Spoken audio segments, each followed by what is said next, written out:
What's up, y'all? We are here for our weekly manifestation oracle message. Hope you're all well. I'm teetering adrenal glands and I'm fighting a cold, but I am fastly approaching my days off, so I'm holding on to hope. Let's see what kind of energy and intentions we need to put into our goals for the week ahead.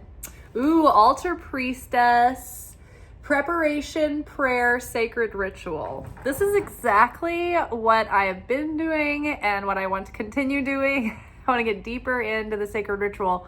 So we're in the season of Lent.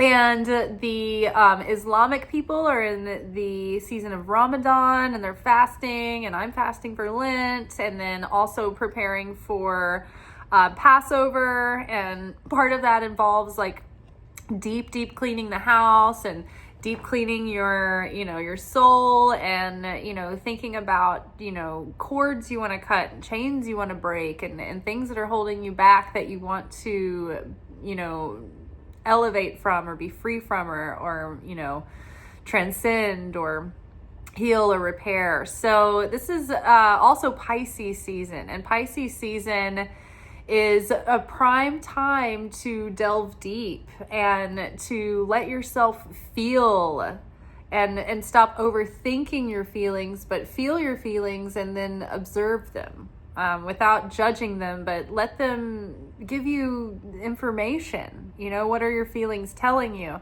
Last night's reading hinted at our being basically our tanks are on empty. We are giving and giving and giving, and the demands are just more and more increasing, and there's very little return. And it can help, it can leave us sort of disconnected from our heart space.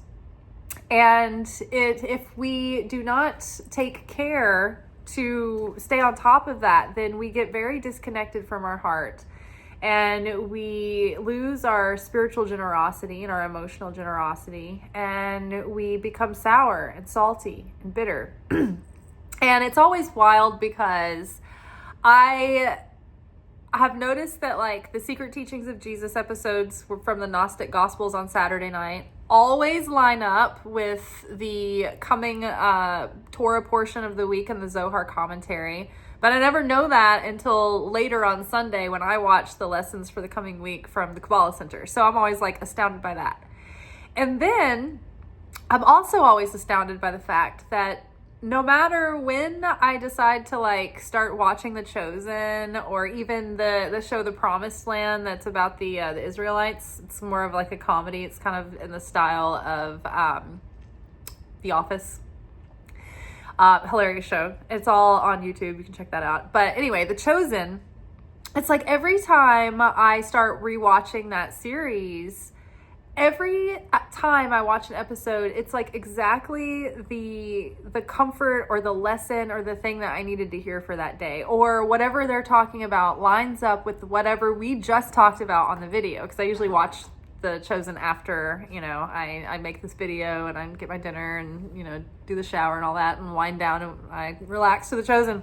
And so last night, when we were talking about being disconnected from our heart space, the heart space, when it's open and we're grounded in that, then we're close to the Creator and we can connect with that divine inspiration and we have more clarity. And when we're emotionally sober, right, we can hear that with more clarity. We can feel it and discern it with more clarity.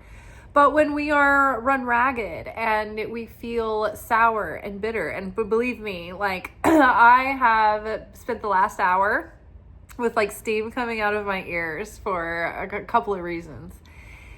And I was, getting real King David about it with the Creator, quite honestly. And I don't know, as I was thinking about the reading for yesterday, and the challenge for the week is to not lose heart and become salty and vengeful and angry, and that shuts you down and it closes you off and it cuts you off from your blessings from the Creator. So it's a fine line between what is righteous anger and honesty, and, you know, confronting a situation and letting that anger propel you to positive change.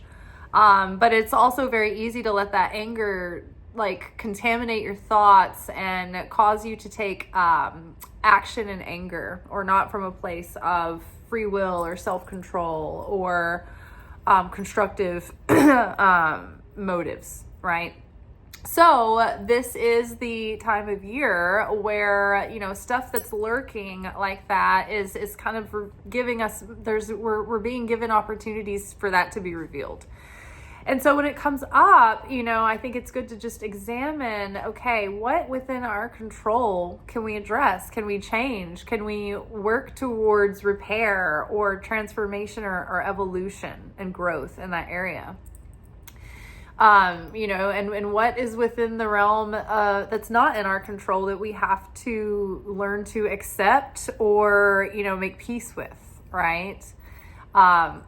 I can't remember I don't think this was from the Four Agreements, but I can't remember if it was Wayne Dyer or what person said this, but they were talking about, I don't know, maybe it's just the prayer, the serenity prayer, but having the grace to know the things that I can change and the things I can't, having the grace to know the difference, or you guys know what I'm getting at, right? But I think that so the point I was going to make, and I was just going to say that this is a good week to recenter ourselves in spiritual time and connect with the Creator, and like let that be relaxing and comforting, and, you know, use that prayer to get that weight off of our chest and off of our shoulders, and to cleanse our heart of all the heaviness that's weighing down. Like, if there's anybody we can talk to without negative consequences, right? Without evil tongue that can set off like a domino effect of negative consequences for like saying things, we can say it all to the Creator, right? Cast thy burden onto the Lord. But I think what I was going to get at is that the Chosen episode last night, after we talked about all the stuff about the heart and being in the heart, coming from the heart, Jesus was giving his Sermon on the Mount. And there's the portion that talks about where the heart is, all things flow. I wish that I had that line that I could deliver perfectly, but it was talking about where you're anchored in your heart, and where is your heart, and that is if you value the right things, then your heart will be full of like eternal treasures. Where your heart is, that is where therein where your treasure lies. He's like, where your heart is, that is therein where your treasure lies, I think is what that was what was talked about. But like last night we were talking about valuing things that are going to yield eternal value, and those are spiritual treasures rather than things that give us immediate gratification, right? Because, you know, we were talking about being overly sated and being, you know, like people have more, stuff than ever. And, you know, we see that like these wealthy people, they just keep accumulating and accumulating and accumulating, and they get more and more bored and more twisted, and they need more and more, outrageous and over the top and extreme things to make them feel any kind of excitement or fulfillment, right? And it's like when we start cutting things away and we start like simplifying it, and our treasure is through the moments of miracles and beauty that we see when we see the Creator's face everywhere. Like those are the kind of treasures that reveal eternal wealth and riches, but also give us this like deep sense of fulfilling, like and like deep sense of fulfillment and peace now in the moment. It gives us a sense of contentment and feeling like everything's in its right place. We are satisfied, yet we still strive do, more, to grow, to be more. But we are, we can continue to have desire, but we can also be at peace and content and satisfied and have true fulfillment. Whereas, when you want all of these things that come with instant gratification, it's like a temporary high and then a drop, and then a temporary high and then a drop, and all these things that are, of this like physical world. Even the attention of another person or the high and low of a relationship, that is even temporary. That's not even truly eternal. The true real moments of love that we share with one another, those are eternal. But like getting filled up by the high of a relationship is not the same thing. And so, people who chase after these highs and lows, these, dramatic relationships that they just like cycle through, and they're wanting to acquire boats and trips and concerts, and it's always about material gain. Even like these experiential things that come and go, they pass, right? Like even before the concert's over, your back hurts, you're like, I'm kind of over it, let's go beat the traffic. Like it's not a true fulfillment. It just creates a temporary high, and then it's like, back to base or low, right? And so if a person spends all their life misprioritizing, going after like the title, the job, the house, the car, the clothes, the impressive this and that, and I have a boat, and I have this car, and I have this other car, and I have a blah, blah, blah, and it's like you might have fun like with those things, but they're not going to give you a deep sense of contentment or fulfillment. And, they're not going to make you not feel lonely. They're not going to make you feel taken care of if you get sick. They're not going to make you feel like if you have to face your mortality that you can, handle that, right? It's not like the same as when you build a relationship with God, your maker, yourself. And when you reveal like Christ consciousness within yourself through applying discipline and in your growth and your healing and transformation. So, this is why so many celebrities say that they hit rock bottom after they become famous and rich, because they waited all their life for that to fix all their problems or make them feel loved or fill a void, and it doesn't. And the fact that the being on the top of the mountain, the pinnacle, can't even do it for you. It's like this low, this disappointment, this crash, an existential crisis happens. Everything you thought that was going to be the Band-Aid, it all crashes and crumbles out from under you. And even people who are very religious, when they, when anything happens that shakes their understanding of their beliefs, sometimes that shakes them so much to the core that it, like, the illusions that they had around religion, I don't know, that even they can crash even through that, because if they approach religion thinking that it's to serve their comfort zone, and then they find out like, oh no, God actually can take us through some pretty hard stuff, and like they're, it's like having a fear of God, right? They're just like figuring it out, and it's too much to, like, even that can be, it can break this bubble, right? Though the crashing tower card, it's like our false senses of security and illusions and projections that we put on things, right? So until we peel all that away, wanting to treat religion as a Band-Aid, and hey, get me out of this discomfort, save me, keep me in my comfort zone, keep me in a fluffy pillow world where nothing bad happens, I go to church to make all the things be pleasant again. And it's like, what if the unpleasantness is the thing that's going to unlock something in you? What if this difficulty is your blessing and you don't even see it because you don't recognize it? Because you're trying to go to church to get rid of your issues, right? It's like church isn't pest control, but that's how people treat it. So it's like, but what what a striking difference between that attitude of going to church to hope that all the things in my life are ironed out for me in a very neat fashion, and setting yourself up for a lot of delusion and disappointment, and going for, I don't know, like a transactional reason to a place that just feels like an empty shell, as opposed to taking time in quiet solitude to center yourself and to listen in quiet for the presence of God to make itself known to you, and for you to air all of your thoughts and feelings through voicing them in prayer to the Creator, spending time with the Creator.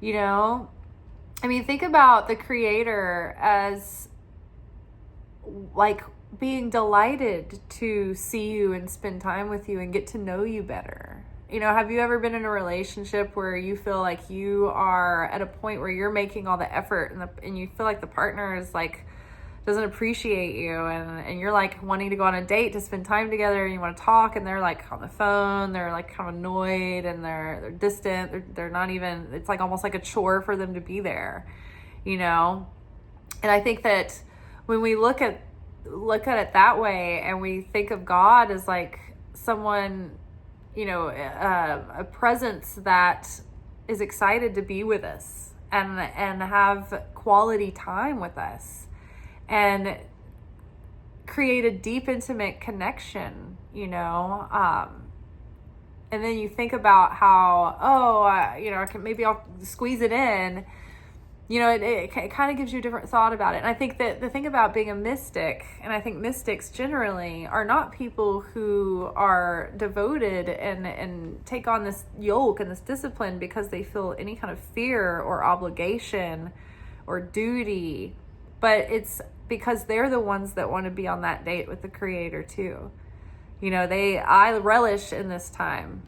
Anytime I can spend where I have enough time in the day where I don't have to rush to this thing or next thing, and I can sit down and go deep into, a chapter out of the Bible, or read, difficult to understand Gnostic Gospels, and really, try to penetrate that realm and that veil.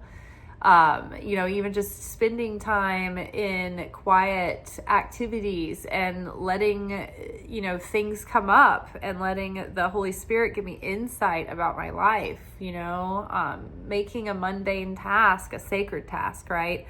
All of my deep cleaning projects, it's been like very ritualistic, and I can feel the energy moving in my house, and I can feel a new level of myself being birthed forth through that.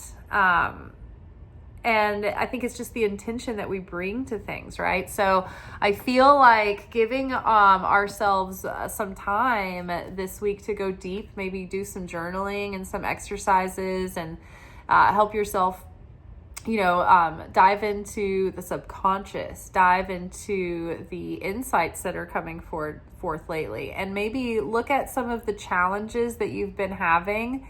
And what are the connections between like the things that you're trying to grow in yourself, and also maybe the challenges you've had so far in Lent, if you're participating in Lent.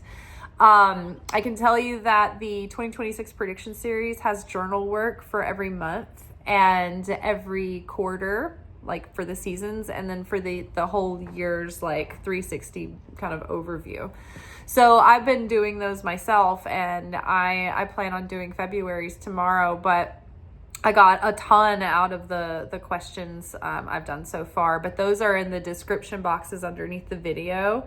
And if you want to purchase that, it's $12. The 2026 prediction series is in the description box below, but it's like it's a really amazing go-to like spiritual tool, ritual tool for the whole year. So you've got the readings and the videos that go deep into like the spiritual themes that are kind of coming up throughout the year and evolving, and then just certain energies that are present in the zeitgeist, and themes that are present in the zeitgeist, and challenges that we might want to have a heads up about, and opportunities also that we want to have a heads up about, and ways we can prepare to meet those moments victoriously.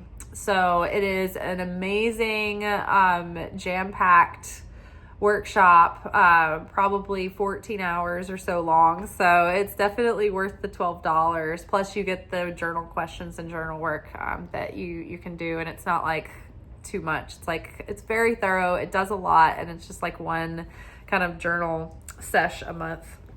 You can do it again and revisit if you like, but I don't know. I'm not one of those people that, even though I love ritual work, sometimes if I have a lot of like assigned homework from something, it like sometimes it feels so daunting that I just don't like, I feel like I can't have time to do it, but this isn't too much. I created it so that it would be manageable.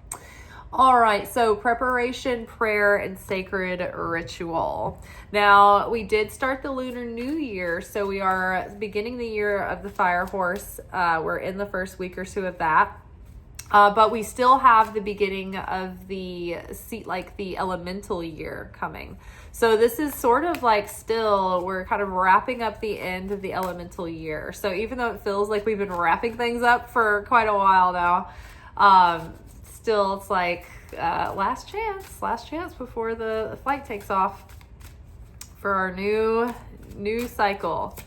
Okay, let's get these two cards. We have, the Hawk Prince. I think I just saw this earlier when I was shuffling. So spirit communication and paying attention.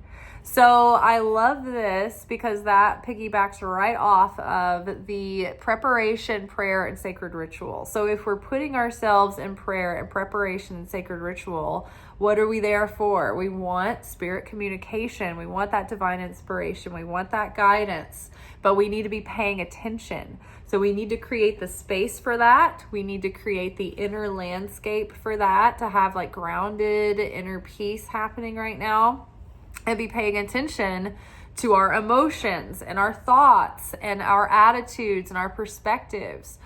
Pay attention to your body. Pay attention to what's happening around you. There might be like synchronicities happening that are the most breathtaking moments that you might be missing. Like for instance, when Jesus was giving a Sermon on the Mount and he is talking about that whole portion about the heart and where the treasure is and all of that, and I'm realizing that that's literally just what we talked about in the video. It just brought me to tears because I felt retroactively, like it's like I always know that these messages aren't really coming from my mind. I don't have that much to say for 20, 30, 40 minutes, like without even thinking or considering, but this is something we do every day. But every single time that there is some kind of wild synchronicity like that like tells me I am tuning in to something beyond my own sentiment, I am brought to tears. It is so miraculous and magical every time, right? But you have to be paying attention. But you have to be paying the kind of attention where you're not forcing it either. You're not like obsessively looking everywhere for the sign. Like I remember back when like I was like lovesick over this person, and I was associating this like sign with them, and I was just seeing it everywhere, and it turned into becoming one of these just like common things that just was just like all over the place anyway. So it lost its potency, but there was still, even like after a while, it was just like I just felt like I was just looking for it everywhere after that, or I was just seeing something that was already around and it didn't really feel like a sign, because it just wasn't, it never like led to anything, and I think that the side of the adversary knows that we're looking for signs too. And I think that the adversary can throw things in our way to confuse us.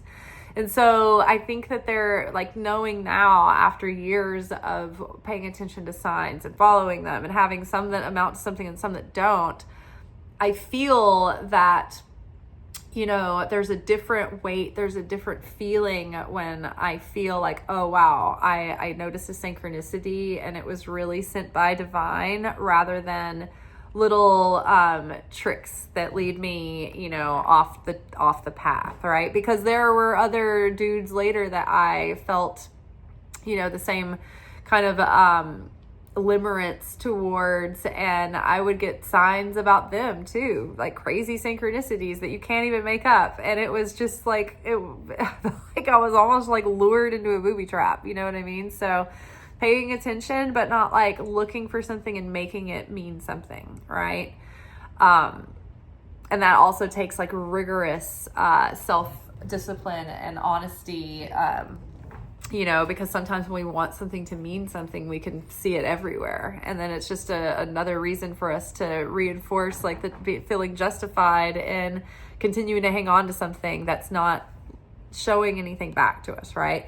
Ooh, I love this. Oh my God, you guys, I feel so helped right now. I love this. And especially after my angry ranting and raving, you know, as I'm getting out the car, I'm getting in the door, I'm just like ranting and raving, and I'm telling God, I'm like, I'm okay, you want to hear from me? You're gonna hear from me, because so I'm all over the place tonight, guys.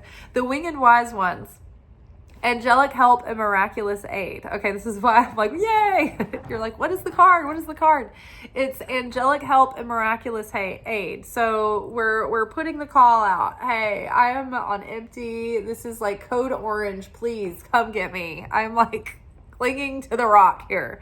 But so what I was gonna say earlier is that what prompted me to have this, like, because I usually try to have like respectful, obviously reverent, nice prayers to God. And I even have casual, like, hey, you know, like, you know, friend to friend kind of conversations with God.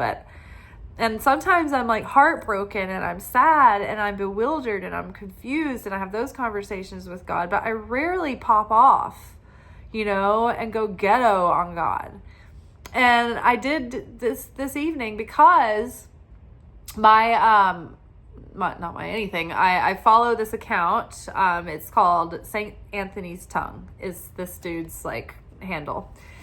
And he's a fellow mystic, and he is a Catholic mystic, and he's writing a lot on Lent right now. And I really love his writing. He's really, really, really talented, and his work is very moving. And he was talking about how God asked Mary when Mary was at the tomb and she's sitting there weeping and she's so distressed because she's looking for Christ and he's not there, and she's just feeling like, oh my God, can you imagine the person you love more than anything, and this person isn't just like a normal person, they're the Messiah, they're your teacher, they're your best friend, and you've just seen them be tortured and killed and executed, and you have been listening to them warn you of this, and you knew, and everybody else was just like not getting it, and you were the only one that saw the whole time, and you knew that he was also going to resurrect, and you knew that you needed to be there at that tomb. And can you imagine going and showing up and feeling like you were too late and you weren't there? So she's weeping. And then the voice says, woman, why are you weeping? Why are you so upset? Why are you grieving? And the point that he was making was that, you know, Jesus didn't just jump right in to saying, hey, don't be upset, I'm here.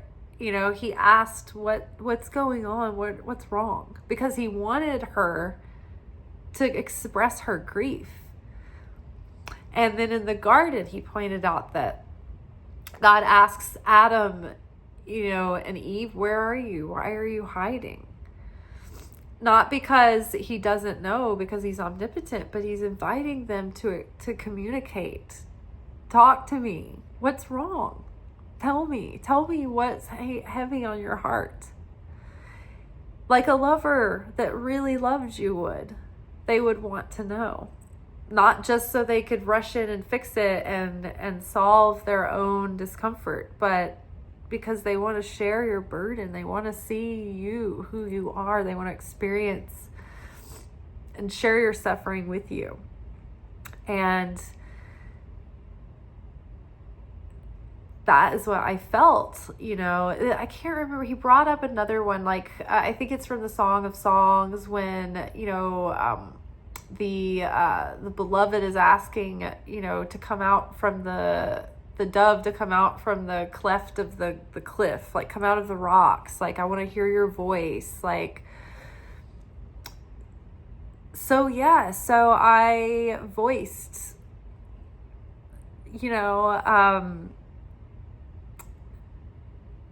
my feelings and my needs and my desires and my anger. And I didn't know whether it was going to backfire, right? Because all the spiritual laws about, getting into a place of appreciation and, not being reactive and seeing the Creator and all things. But it's like you can't bypass the truth, the authenticity, because there isn't any work being done. There's no authentic self-realization. There's no honesty there. There's no realness. It's just performative, right? So it feels really good to see this, because it feels like an assurance that I'm not going to be punished or struck down or cursed. So I love this. Again, spending time. The Creator's inviting us. Please spend time with me. Spend time with yourself. We have a special moment together to prepare, to have some revelation come through, to prepare this wine that's almost ready, to be enjoyed. Spending that time, making that space, quieting your spirit, and then being able to receive your spirit communication, and you're paying attention. Okay, I'm present. I'm expecting this, but I'm not forcing anything. I'm not putting meaning on anything that's not there, but I'm awake, I'm alert, I'm present. I'm ready for spirit to guide me. And then assurance that the winged wise ones, your angelic help, miraculous aid, is here to help you. This is also the week that is the death anniversary week of Moses, the patriarch. So you can even ask Moses, to help you and to give you some of Moses's wisdom and from Moses' experience. Oh my God. And the Swan Queen, transformation, intuition, and patience. So I just feel like this is a gentle invitation to spend some nice romantic time with the Creator, right? Romantic as in creating sacred space around it, giving yourself time, relaxing into it. I feel like, sometimes I'll just move through my entire weekend from work in that space, no matter what activity or what thing I'm doing. It's like I'm in this dimension the whole time I'm there. And I feel like God's really calling us into that, because we're in this, like, we're about to come out of the cocoon. And so I think that it is a moment of a sweet pause to reflect, to appreciate all that we've come through, all that we've been through, and to really observe what we're becoming, and to see this new self being birthed forth in ways that we've never seen before. And so our life, maybe it's not obvious that the change is evident yet, but if we have patience, I think that it is gradually showing. And then I think there's going to be moments where it's going to happen like suddenly, right? But I think it's going to feel very gradual. Like when is change going to be evident? And I think that it's going to be like in these sudden spurts. All right, that is all for tonight. I hope that this fills you with hope and reassurance. And the map maker of destiny is on the bottom of the deck. This character, I always thought he was a little hottie. I've always been very attracted to attractive cartoons. It's very, very nice looking guy here. I wish I could only get him into focus. So authentic purpose, inspiration, and free will. So this is good. This is time that we need, I think, it's like that time that Amanda Palmer talks about in the book, The Art of Receiving. She's a really interesting, like, free spirit and artist, but she was part of a cabaret punk duo called the Dresden Dolls in like the early 2000s, like kind of the early aughts. And she wrote this book about, being an artist and interacting with her audience and to the degree that like she would go to a city for a gig or whatever and then like crash on couches from like people from like her Twitter following or whatever. But like she had a lot of tips on how to ask for support, because one of the things she did while she was living in Boston was she was one of those people she was a busker. Like, so she would paint herself in this like fashion and wear this thing, and she would like be kind of a mime or like a living statue or whatever. So it was like she had to learn an art and a grace of asking and learning to realize her value, because what she was doing mattered too, and it did, like, because I loved her music, and I thought that was really interesting about just different ways she was able to do it, because it's not like, musicians really have to work their butt off, like, unless they're some huge big name, like my friend, he goes on tour and he does everything right. And I mean, I think that he basically bankrolls his tours and maybe barely breaks even, if he makes a little bit. But I think, it's like, I mean, it's you really have to give everything to it. And it's hard. And so, you do have to ask as a creator, as an artist, hey, can you support my work? Because I'm basically bankrolling it. I'm going broke and I'm working my ass off to provide this beauty into the world. And I need a little help.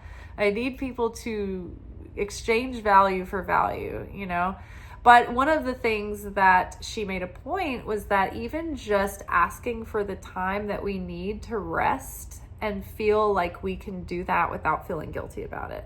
And she called it staring at the wall time, where even when nobody's there and nobody's asking her to do anything, just to allow herself to be able to sit and just stare at the wall for a while shit cooks and your neuroplasticity rebuilds and ideas come to you. But like sometimes you're just so stretched thin that you just need a little time to just turn off everything, all the effort, and just be. And it's renewing and it's replenishing, and that's what Shabbat is for.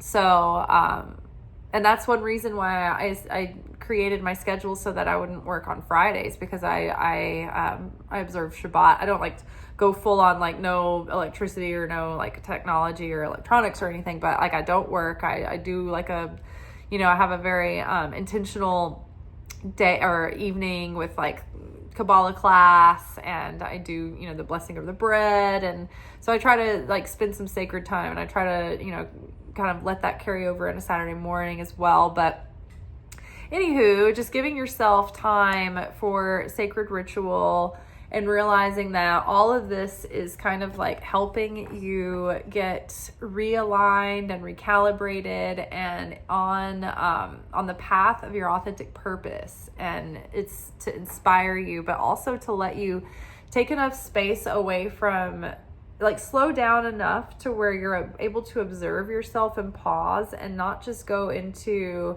reflexive responses or reactive behavior, reactive thoughts, reactive feelings, but to be able to observe and actually choose with free will and not get lost in the drama, right? So like the initial feeling can come over you, and you can process that feeling, but it's like, are you going to take actions now? Like, are you going to, do something impulsive or destructive because of that thing, So, all right. I hope this serves you all. Thank you for all your comments on the video from last night. And I think maybe the day before yesterday. I haven't had a lot of time over the last couple of days to get in there to the comments, but I always appreciate everybody's input and hearing about the connections that you're making, and even just like shooting the breeze about little details of your life. It's always fun to hear. So awesome. And then I always also enjoy learning where everybody is, because I'm a nerd like that. I get really excited to learn about where everybody's watching from. So I don't know. Talk to me, all. Ciao. Peace.